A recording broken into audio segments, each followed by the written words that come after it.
रंजीतपुर गांव में माता पिता लड़की को सिर्फ पराया धन और बोझ ही समझते थे। वो ना ही उसकी पढ़ाई पर ज़्यादा ध्यान देते थे और चाहते थे कि लड़की जल्दी से चूल्हा चौका सीख ले और उसकी शादी हो जाए। बस लड़कियों को पढ़ने के लिए सिर्फ 10वीं या 12वीं तक ही दिया जाता था और जबकि उसी गांव में लड़कों को अच्छे से पढ़ाया जाता था। बेचारी सोनिया भी उसी गांव की एक लड़की थी जो पढ़ने में अच्छी थी लेकिन नहीं पढ़ पाई।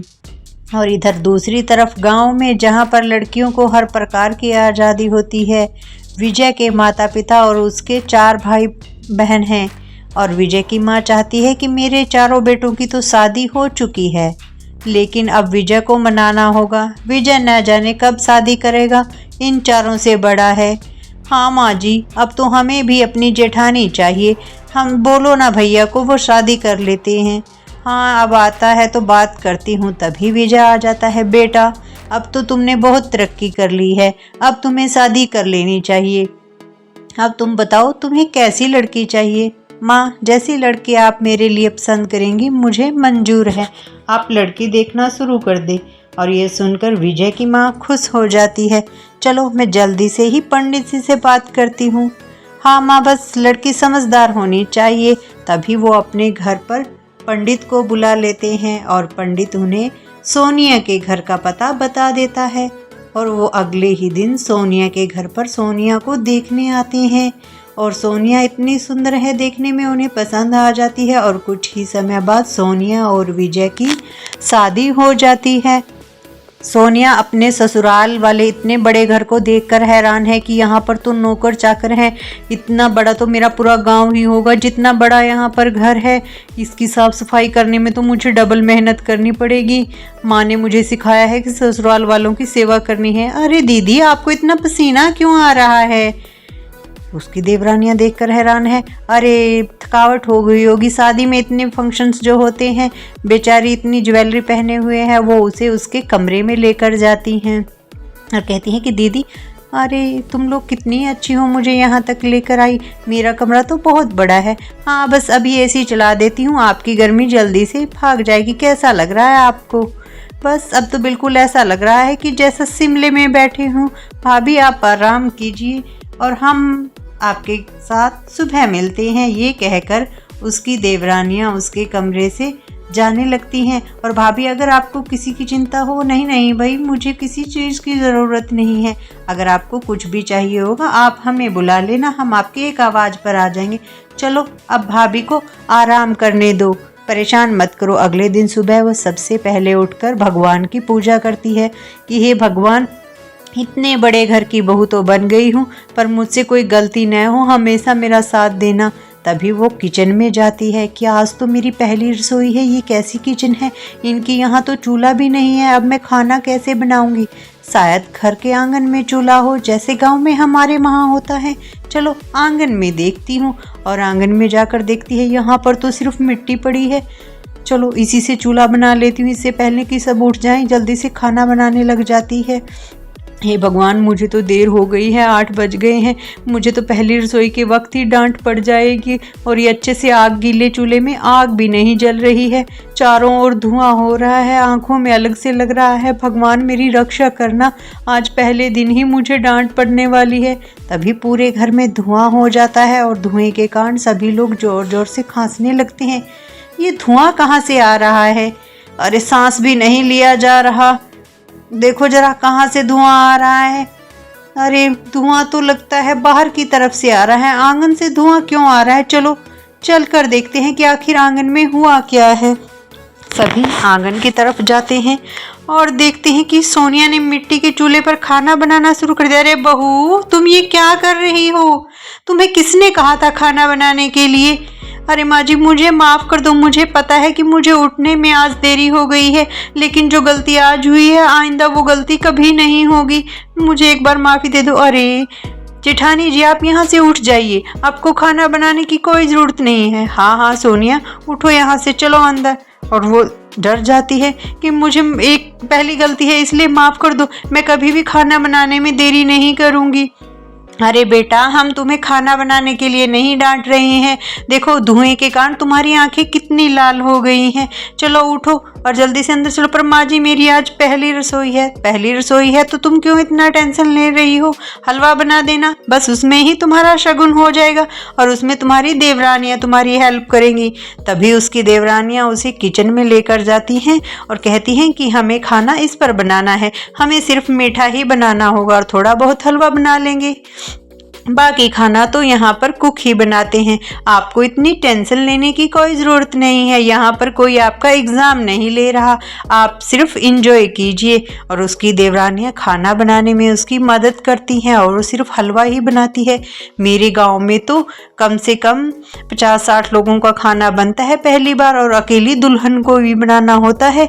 मैं कैसे ससुराल में आई हूँ? अरे आप ये कैसी बातें कर रही हैं?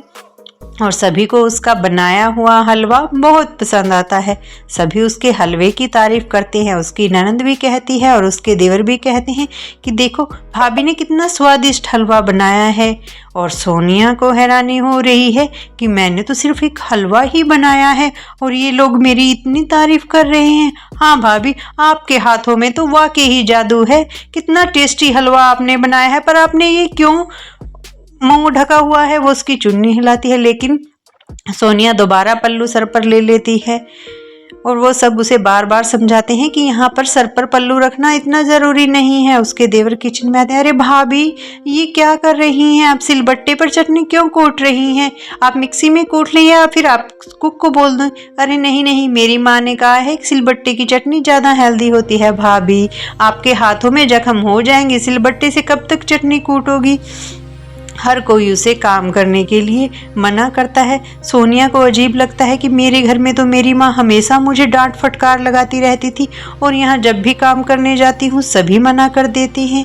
एक दिन उसकी देवरानियाँ कहती हैं कि लगता है दीदी का घर में दिल नहीं लग रहा, तभी तो हमेशा किचन में या हर समय किसी न किसी काम में लगी रहती हैं। हमें उनसे बात करनी चाहिए। हाँ, मुझे भी बहुत बुरा फील हो रहा है कि हम चारों के होते हुए वो यहाँ पर अकेला फील कर रही हैं।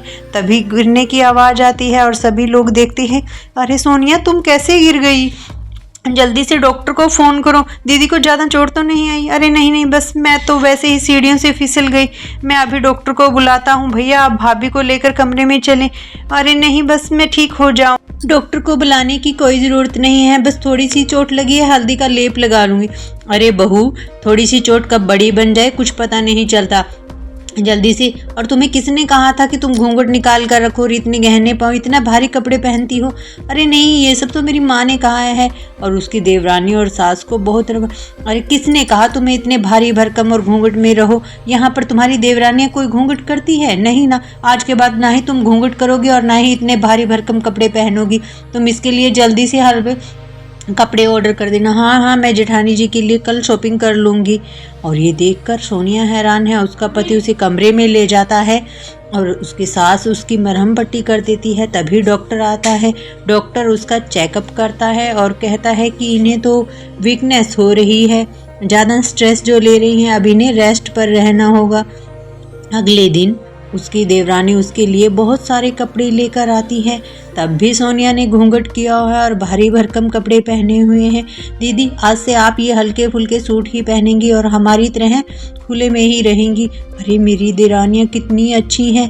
मैंने तो ऐसा सुना था कि देवरानियाँ अपनी जेठानी को परेशान करती हैं, लेकिन ये तो बहनों से ज़्यादा मेरा ख्याल रखती हैं। और अगले ही दिन सोनिया सूट पहनकर घर के काम में लग जाती है और रात के समय वो अपनी सास के पास जाती है और उसके पैर दबाना शुरू कर देती है। अरे बेटी, तुम अभी खुद ही ठीक नहीं हो और तुम मेरे पैर दबाने के लिए आ गई? किसने कहा है कि तुम्हें सास के पैर हर रोज़ दबाना ज़रूरी होता है? तुम मेरी बेटी जैसी हो, मुझे अच्छा नहीं लगता। अरे माँ जी, मेरी माँ कहती है कि सास की पूरी सेवा करनी चाहिए और सास के सोने से पहले नहीं सोना चाहिए। अरे तुम कहाँ इन बातों में उलझी हो? लो, मैं तुम्हारा सर दबा देती हूँ और तुम्हारे सर में तेल भी लगा देती हूँ। तुम मेरे लिए मेरी बेटी जैसी ही हो। पर माँ जी, मैंने कब ऐसा कहा कि मैं आपके लिए बहू हूँ? यहाँ तो मुझे इतना प्यार मिल रहा है, इतना प्यार तो कभी मुझे मेरे मायके में भी नहीं मिला है। और जब वो ठीक हो जाती है फिर दोबारा उसी भारी साड़ी और घूंघट में आ जाती है और घर का पूरा काम करने लगती है। एक दिन अपनी ननद के कमरे में किताबों को देखती है। देखो मैं भी पढ़ना चाहती थी। तभी उसकी ननद आ जाती है और उसे देखकर भाग जाती है। ये क्या हुआ? भाभी कमरे से क्यों भागी है? मुझे कुछ समझ ही नहीं आ रहा। देखो हमेशा काम में ही लगी रहती है। और उसकी देवरानियां भी देखकर परेशान हैं कि भाभी आप इतना मेहनत क्यों करती हो? अरे बस कुछ नहीं, थोड़े से ही कपड़े हैं, अभी धो दूंगी। मशीन में धोने से कपड़े खराब हो जाते हैं। भाभी मशीन इसीलिए तो रखी है ताकि कपड़े धुल जाएं, पर वो हाथ से कपड़े धोती है और किचन का भी पूरा काम करती रहती है। उसका पति भी उसे बार बार समझाता है कि तुम्हें इतना काम करने की ज़रूरत नहीं है, घर पर इतने नौकर हैं, तुम किसी को भी अपने काम के लिए कह दिया करो। और वैसे भी तुम थोड़ा आराम करो और ये सर से घूंघट भी उतार दो, हल्के फुल्के कपड़े पहना करो, इतनी भारी भरकम नहीं। अरे नहीं नहीं, फिर लोग कहेंगे कि मैं अच्छी बहू नहीं हूँ, मुझे अपने माता पिता का नाम नहीं निकलवाना। अरे कैसी बातें करती हो तुम, कहाँ से तुम ये सब सीखती हो? उसकी सास, ननंद और देवरानियां देखकर परेशान है कि आखिर इसे हुआ क्या है, इतना काम करती रहती है। एक दिन उसकी ननंद अपनी माँ से कहती है कि भाभी मेरे कमरे में आती है और किताबों की तरफ देखती है और जब मैं उनसे पूछती हूँ तो भाग जाती है। हाँ शायद वो पढ़ना चाहती हो। और फिर वो उससे बात करती हैं, भाभी क्या आपको पढ़ना बहुत अच्छा लगता है? अगर आप आगे पढ़ना चाहती हैं तो पढ़ सकती हैं। अरे नहीं नहीं, मुझे नहीं पढ़ना है, मुझे पता है ज़्यादा पढ़ने से लड़कियां बिगड़ जाती हैं। अरे भाभी मैं भी तो ज़्यादा पढ़ी लिखी हूँ, क्या मैं बिगड़ी हुई हूँ? आप मुझे बिगड़ी हुई बिगड़ैल लड़की समझती हैं? अरे नहीं, ये मैंने क्या बोल दिया? नहीं नहीं, वो मेरी माँ कहती थी कि अगर लड़कियां ज़्यादा पढ़ लेती हैं तो वो बिगड़ जाती हैं, वो अच्छी संस्कारी बहुएं नहीं बन पाती हैं। तब उसकी सास उसे समझाती है कि बेटा अगर तुम पढ़ना चाहती हो तो पढ़ सकती हो। और वो उसे पढ़ने के लिए किताबें दे देती हैं और उसका एडमिशन भी करवा देती हैं कॉलेज में और कहती हैं कि तुम घर पर बैठकर भी पढ़ सकती हो। ये सुनकर तो सोनिया की खुशी का ठिकाना ही नहीं रह जाता है और वो जल्द से जल्द अपनी पढ़ाई पूरी कर लेती है। और अब उसने भारी भरकम कपड़े पहनना भी बंद कर दिया है और एक दिन वो कामयाब हो जाती है और सरकारी अफसर भी बन जाती है। किस तरह उसने एक अच्छी पत्नी होने के साथ साथ एक अच्छी बेटी होने का भी फर्ज निभाया। और वो अपनी सास से कहती है कि इतना अच्छा सुकून और प्यार तो मुझे कभी अपने मायके में भी नहीं मिला जितना प्यार मुझे ससुराल में मिला है। न जाने मैंने कौन से अच्छे कर्म किए होंगे जो मुझे इतनी अच्छी सास मिली है। मैं सास ही नहीं कह सकती, मेरा तो पूरा परिवार ही इतना अच्छा है। मेरी देवरानियां भी मुझसे कितना प्यार करती